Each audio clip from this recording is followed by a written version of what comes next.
Gente, o texto a ser lido está no primeiro livro dos Reis, capítulo de número 3.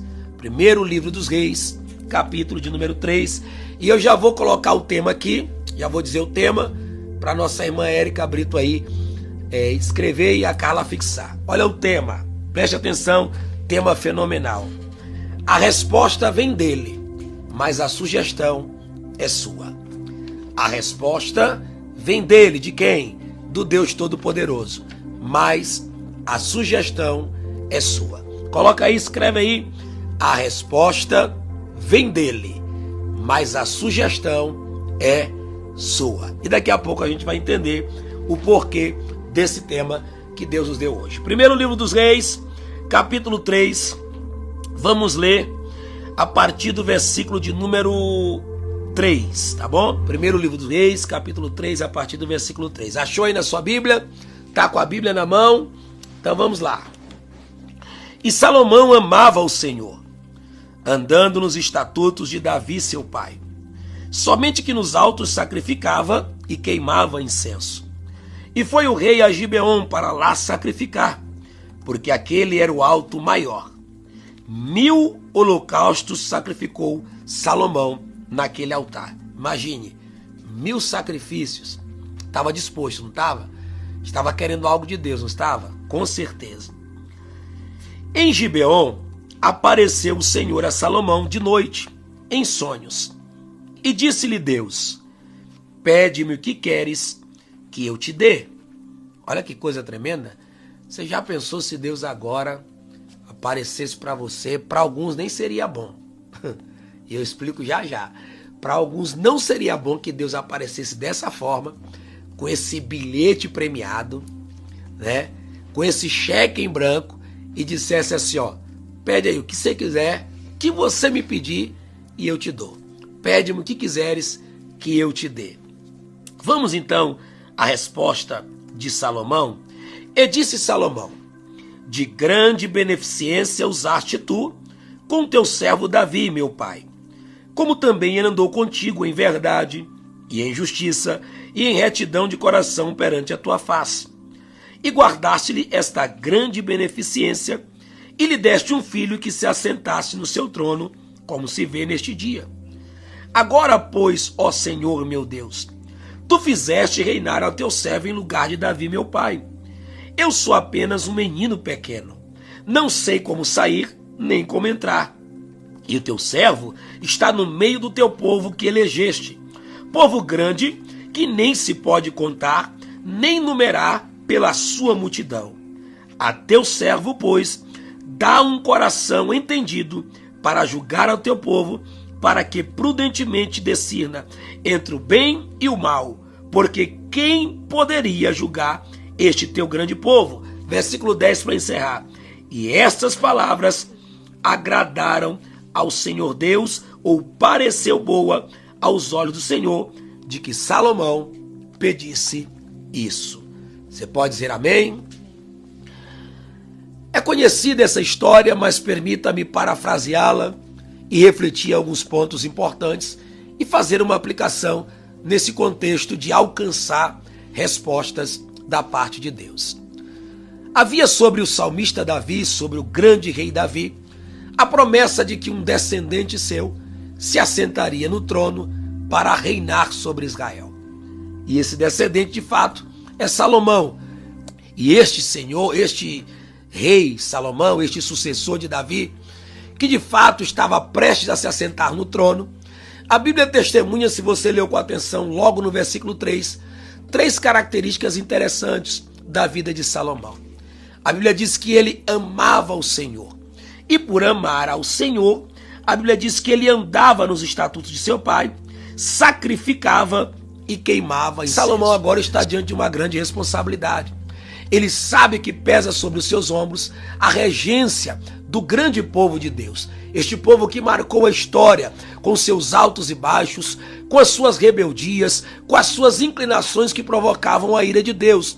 Um povo que deu muito trabalho para Moisés e para os outros que assim o Senhor colocou diante deles. E agora Salomão sabe que sua responsabilidade é grande e ele espera uma orientação da parte de Deus. Na verdade, podemos afirmar que Salomão está esperando uma resposta antes de assumir o trono para então reinar sobre aquele povo. E para obter essa resposta, diz a Bíblia que ele sobe a um monte muito alto, em Gibeon, porque ali era um monte alto, pois naquela época, por não ter templo, inclusive o próprio Salomão foi o construtor do templo, eles então sacrificavam nos montes. Era uma cultura, era uma crença. Levantavam altares e sacrificavam. Salomão tem o cuidado de levar 1000 holocaustos. Não sabemos que tipo de animal ele sacrificou, mas o sacrifício foi de fato muito grande, muito intenso. E agora, depois que ele sacrifica, a Bíblia vai falar algo que nós precisamos atentar. Nem todo sonho é uma revelação, mas existem revelações que vêm através de sonho. Então, quando você tiver um sonho, não descarte, lembrando que sonhos são simbólicos. Pessoas em sonhos são representativas e muitas vezes sonhos são literais e são diretos, como no caso de Salomão. De noite o Senhor aparece a ele através de um sonho, trazendo a resposta, mas junto com a resposta, deixando nas mãos de Salomão que ele pudesse fazer aí a sugestão do que de fato ele deveria receber da parte do próprio Deus. Ele está aqui querendo uma resposta, querendo uma orientação, só que quando a resposta chega, é Deus quem vai dar a resposta. No entanto, Deus propõe a Salomão a sugestão de que maneira ele gostaria que Deus lhe respondesse. Vamos parar para pensar nisso? Voltando, como eu falei no início, já pensou? Só que é muito extraordinário. O que Deus está entregando a Salomão é um cheque em branco, para ele assinar com o valor que quiser. O que Deus está entregando a Salomão é algo muito amplo, muito tremendo, sem precedentes de alcance. Porque ele está diante de um Deus que pode todas as coisas, que para ele nada é impossível, Criador do universo, que tem tudo em suas mãos. Então Salomão poderia sugerir N coisas. Quem sabe, neste exato momento, Deus está usando esta live, usando este vídeo para te dizer que você pode pedir a Ele agora o que você realmente quer, o que você realmente deseja. E nesse contexto, poderíamos pedir o fim de nossas dívidas, poderíamos pedir prosperidade financeira, poderíamos pedir, quem sabe, a saúde para um ente querido, poderíamos pedir sucesso, poderíamos pedir, quem sabe, para viver muito, para nunca mais morrer, poderíamos pedir muitas coisas que nesse momento nos parecem necessárias. Mas Salomão não é à toa que é o grande sábio, um proverbista de sabedoria admirável. Quando ele entende que está diante de Deus e que Deus tem uma resposta para ele, mas que a sugestão de como haveria de receber essa resposta vinha do seu coração, Salomão pondera, Salomão pensa. E ele não vai pedir aquilo que ele acha que precisa, mas sim aquilo que ele sabe que é o mais importante. E ele diz, em resumo, em síntese: Senhor, eu estou diante desse povo. É um povo grande, uma multidão sem números. Quem pode reger? Quem pode coordenar? Quem pode orientar? Quem pode administrar esse povo se não o Senhor? Aqui fica uma lição para líderes, para cabeças de família, para pessoas que têm em suas mãos outras pessoas para liderarem. A paz de família. Ninguém melhor do que o próprio Deus para nos dar a forma correta de orientar a nossa família, de orientar os nossos liderados, de estar à frente de pessoas e poder então dizer como elas devem se conduzir. Talvez você não seja chefe de milhares, chefe de milhões, mas você tem seus filhos, você tem sua família para orientar. E talvez o que você precisa não é de um novo emprego, não é de um salário melhor. Talvez o que você precise não é da abundância ou da transbordância. Talvez você só precise do que Salomão pede. Eu quero como resposta sabedoria, inteligência, entendimento espiritual, aquela sabedoria que vem do alto. Agora há pouco estávamos aprendendo da palavra de Deus com o nosso pastor local, o pastor Heber, aqui no Jardim Rocim, e enquanto ele pregava no texto que ele mencionou, eu fui atrás rapidinho da tradução da palavra avareza. E geralmente A gente acredita que avarento é só aquele que tem muito dinheiro e que é egoísta. Só que a avareza é a busca por mais, em sua simplicidade. Preste atenção. A avareza é a busca por ter mais. E quando eu digo que é a busca por ter mais, é para ir além daquilo que já tenho. Então a avareza também se define como a falta de contentamento. Nós temos, mas sempre queremos mais. Nós temos, mas não nos contentamos com o que temos. Sempre estamos insatisfeitos. Salomão foi deixado para ele um legado de riquezas. Ele tinha ouro em abundância, tinha muita prosperidade deixada pelo seu pai, mas não olhou para nada daquilo. Não se iludiu com a coroa, não se iludiu com as sedas, não se iludiu com o trono e com o palácio, porque ele sabe que ele poderia ter todas as riquezas, mas se não tivesse sabedoria e entendimento para se conduzir, de nada valeria e poderia se perder e não alcançar a sua missão. Inclusive, quando ele deixou a sabedoria de lado e se corrompeu por causa das mulheres, como a própria palavra de Deus diz, ele acabou pecando contra Deus e quase perdeu sua salvação. Quase perdeu, tanto que Salomão é autor de 3 importantes livros da Bíblia: Provérbios, Cantares e Eclesiastes. E alguns estudiosos dizem que Provérbios ele escreveu ali quando estava reinando, no momento da maturidade.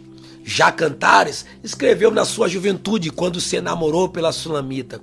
Mas foi em Eclesiastes, no fim da vida, quando já estava velho, que Salomão escreveu refletindo: vaidade de vaidade, tudo é vaidade.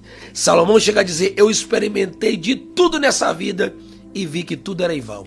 Assim como acontece ao ímpio, acontece também ao justo. Salomão é o autor do pensamento reflexivo que diz que é melhor ir à casa que tem um velório do que à casa que tem uma festa, um banquete. Quem vai dizer que é melhor ir na casa que tem um velório? Mas ele explica.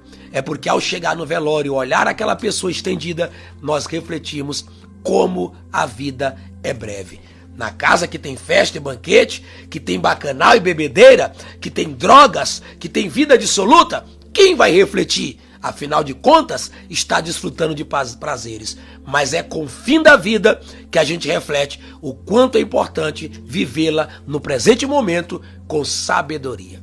Agora, para encerrar, o que me chama a atenção é que quando Salomão tem o poder de sugerir que tipo de resposta ele quer da parte de Deus, a Bíblia diz que quando ele diz: dai-me sabedoria, dai-me entendimento, a Bíblia nos narra que estas palavras, ou seja, que esse pedido, que essa sugestão agradaram ao Senhor.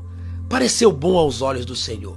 E aí vem o próprio Deus, eu não vou precisar ler o texto por me lembrar muito bem do texto, vem o próprio Deus nos versos seguintes e assim: Salomão, é claro que eu vou parafrasear, como tu não me pedistes como resposta a morte dos teus inimigos, como tu não me pediste como resposta para viver muito, longevidade, e também não me pedistes riquezas, o que Deus está dizendo? Você poderia ter como sugestão a morte dos teus inimigos, você poderia me pedir como resposta riquezas abundantes, e você poderia pedir para viver muito. Não me pediu nenhuma dessas coisas. E aqui fica o aprendizado para nós. Talvez o que nós queremos não seja de fato aquilo que precisamos. E eu tenho certeza que esta noite é uma noite de respostas de sabedoria. Deus vai te dar sabedoria para sair dessa situação. Deus vai te dar sabedoria para vencer essa enfermidade. Deus vai te dar sabedoria para restaurar teu casamento. Deus vai te dar sabedoria para alcançar seus filhos. Deus vai te dar sabedoria para conduzir seu ministério. Deus vai te dar sabedoria para lidar com aquele patrão, com aquela patroa, com aquela situação. Deus vai te dar sabedoria para ensinar aqueles adolescentes, para instruir aquelas pessoas. A sabedoria que vem do alto, que não se exibe, que não bate no peito dizendo: eu sei, eu conheço, eu tenho bacharel, eu tenho informação. Não, a sabedoria que vem do alto, que é aplicada com humildade. Deus diz: Salomão, porque não é essa a resposta que tu queres, nem riqueza, nem longevidade, nem a morte dos teus inimigos. Segura aí, porque agora é profecia. Não perde não. Você que está assistindo essa live, isso aqui é profético. com autoridade de ministro e de profeta, eu declaro isso aqui com muita convicção. Deus diz: pois eu te dou sabedoria, e até o que tu não me pediste, eu estou te dando agora. Olha só que tremendo. Por ele ter sugerido uma resposta que foi sábia e agradável ao Senhor, ele não só recebe a resposta que queria, como Deus vai além daquilo que ele havia pedido. Quem crê? Se crê, recebe aí, ó. Deus, nesses 50 dias, vai além do que você está esperando. Vai te surpreender. O Espírito de Deus fala pela minha boca com a autoridade da palavra. Será além. A cura vai além do que tu esperas. A porta será além daquilo que tu planejas. O projeto vai além daquilo que você sonhou. Porque esse é o Deus que vai além das nossas expectativas. No entanto, fica o conselho. Sabedoria. Fica o conselho. Saiba como sugerir a resposta que você quer da parte de Deus. E a Bíblia diz que Deus disse: olha, eu te dou sabedoria e vou te dar riqueza como nenhum outro homem teve sobre a face da terra. E se você ler a história, não houve homem mais rico e mais sábio do que Salomão. A rainha de Sabá, a famosa rainha que alguns estudiosos chamam de Maqueda de Aksum, veio de longe porque ouviu falar da fama de Salomão. E é lindo os detalhes, porque diz a Bíblia que quando ela entra no palácio, ela vê a postura dos empregados, a postura dos soldados, as vestes, os adornos, cada maneira de se servir uma taça, de se colocar um prato, e a mulher fica abismada, até me arrepia. E ela diz: olha, me falaram da tua sabedoria e da tua riqueza, mas o que me falaram não é nem a metade. Eu ouvia falar, agora os meus olhos veem de fato como tu és. E eu declaro com autoridade espiritual e bíblica, eu ministro sobre a sua vida, que o que Deus vai fazer vai causar admiração em grandes e pequenos. O que Deus vai fazer vai causar espanto. Os ouvidos se espantarão. As pessoas dirão: mas é ela? É ele? É aquela família? Sim, tudo isso porque quando tiveram a oportunidade de receber uma resposta de Deus, foram sábios em sugerir que eles deveriam receber aquilo que realmente era necessário para a caminhada e para a missão. O que é que você precisa agora? Calma, muita cautela, porque você não pode confundir desejo com necessidade. Desejo pode não ser o que você precisa, e Deus nunca prometeu satisfazer teus desejos, mas garante que vai suprir todas as tuas necessidades, porque Ele é o Pai que cuida. Amém?